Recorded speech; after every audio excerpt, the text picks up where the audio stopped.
Hello everyone, welcome back to our YouTube channel Appify. So today in this video I'm going to show you how to change email on Duolingo. So without getting further delay, let's jump into our video. First of all, open up Duolingo app. Here tap on three dot on bottom right corner. Now select profile. It will navigate you to profile page. Here tap on gear icon on top right corner.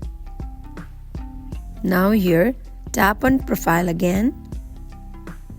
So here you can see your email.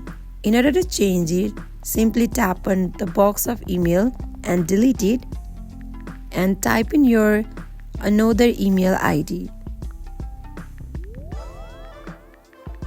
Once you're done, tap on back icon on top left corner. So again tap on profile, and now you can see that you have updated your mail. So that is it for today. If you guys like this video, do not forget to like, comment and subscribe our channel. Thank you for watching.